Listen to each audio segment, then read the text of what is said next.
Hello students, welcome back to my channel. Students, आज मैं आप लोगों को क्लास 7 के जो चैप्टर 1 है पौधों में पोषण, उसके बारे में कुछ टॉपिक्स डिस्कशन करूँगी। उसके बाद उससे रिलेटेड जितने भी क्वेश्चन आंसर हैं आप लोगों को सॉल्व करा दूँगी। तो मेन पॉइंट पे पहले हम लोग फोकस करते हैं। पहला पॉइंट है हमारा, सूर्य सभी सजीव प्राणी के लिए ऊर्जा का चरम स्रोत है। पॉइंट नंबर 2, हरे पौधे में भोजन संश्लेषण की प्रक्रिया सूर्य के प्रकाश की उपस्थिति में होता है, जिसे प्रकाश संश्लेषण कहते हैं। पत्तियों में एक हरा वर्णक होता है जिसे क्लोरोफिल कहते हैं। क्लोरोफिल सूर्य की प्रकाश की ऊर्जा को ग्रहण करने में सहायता करते हैं। कार्बन डाइऑक्साइड एवं जल प्रकाश संप्रेषण के लिए कच्चे माल का कार्य करते हैं। ऑक्सीजन जो सभी सजीव प्राणियों को उत्तेजित। नेक्स्ट हमारा है, कार्बन डाइऑक्साइड एवं जल प्रकाश संश्लेषण के लिए कच्चे माल का कार्य करते हैं। ऑक्सीजन जो सभी सजीव प्राणियों के जीवन के लिए आवश्यक है। पौधे प्रकाश संश्लेषण के द्वारा भोजन के रूप में कार्बोहाइड्रेट्स बनाते हैं। पत्तियों में स्टार्च की उपस्थिति प्रकाश संश्लेषण का होना दर्शाता है। मृदा में कुछ जीवाणु होते हैं जो गैसीय नाइट्रोजन को उपयोगी रूप में परिवर्तित कर देते हैं और इसे मृदा में छोड़ देते हैं। कीटों के भक्षण करने वाले पौधों को कीटभक्षी पादप कहते हैं।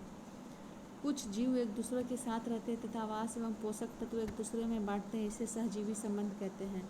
लाइकेन सहजीवी संबंध का एक उदाहरण है। चलिए अब हम लोग क्वेश्चन पे फोकस करते हैं। पहला है, जीवों की बाध्य की आवश्यकता क्यों होती है? जीवों को खाद्य की आवश्यकता क्यों होती है? तो जीवों को खाद्य की आवश्यकता निम्नलिखित कारणों से होती है। पहला है, काम करने के लिए ऊर्जा की आवश्यकता होती है। शरीर निर्माण के लिए होती है। शरीर के टूट फूट की मरम्मत के लिए होती है। कोशिकाओं को नियमित ऊर्जा प्रदान करने के लिए होती है। दूसरा प्रश्न हमारा है, परजीवी एवं मृत जीवी में अंतर स्पष्ट कीजिए। तो परजीवी के लिए पहले क्या है, ये अपना भोजन अन्य जीवों से प्राप्त करते हैं। परजीवी सामान्यतः परपोषी के शरीर के ऊपर या भीतर रहते हैं। मृत जीवी अपना पोषण जीवों के मृत और सड़े गले जैविक पदार्थों से प्राप्त करते हैं। मृत जीवी मृत और सड़े गले पदार्थों के ऊपर रहते हैं। प्रश्न 3, आप पत्ती में मंड या स्टार्च की उपस्थिति का पता कैसे लगा सकते हैं? तो पत्तियों पर आयोडीन विलयन की बूंदें गिराकर हम मंड की उपस्थिति का परीक्षण कर सकते हैं।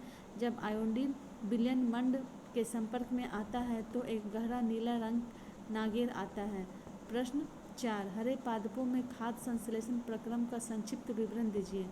पादपों में खाद्य संश्लेषण प्रकाश संश्लेषण की क्रिया द्वारा संपन्न होता है। प्रकाश संश्लेषण के दौरान पत्ती की क्लोरोफिल युक्त कोशिकाएं सूर्य के प्रकाश की उपस्थिति में कार्बन डाइऑक्साइड एवं जल से कार्बोहाइड्रेट का संश्लेषण करती हैं। किसी प्रवाह चित्र की सहायता से दर्शाए गए पादप भोजन के मूलभूत स्रोत हैं।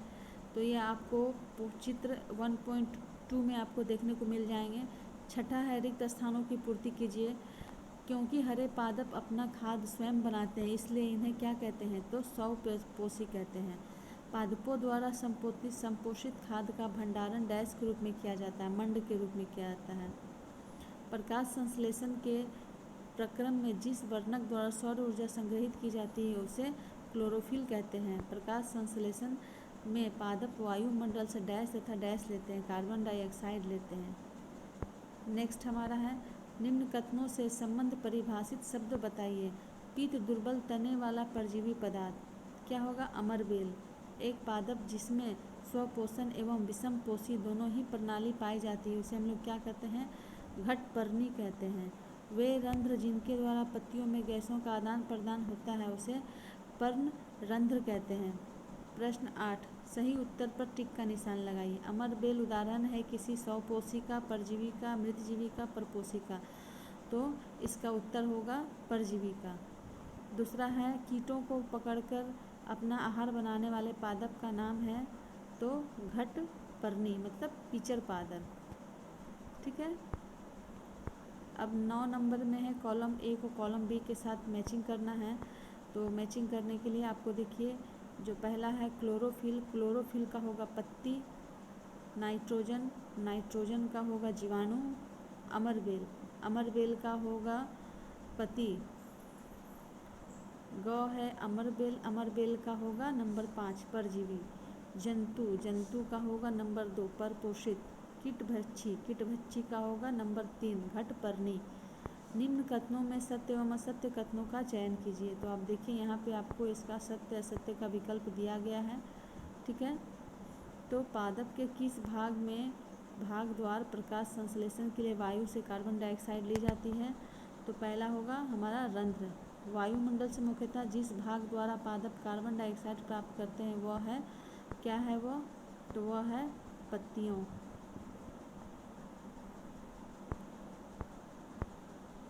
तो ये था आपका सारे प्रश्नों का उत्तर अध्याय 1 से, जिसका नाम है पौधों में पोषण। तो इस सभी से रिलेटेड आपको इसमें सभी प्रश्नों के उत्तर दे दिए गए हैं। नेक्स्ट वीडियो में हम लोग फिर मिलते हैं। Thank you.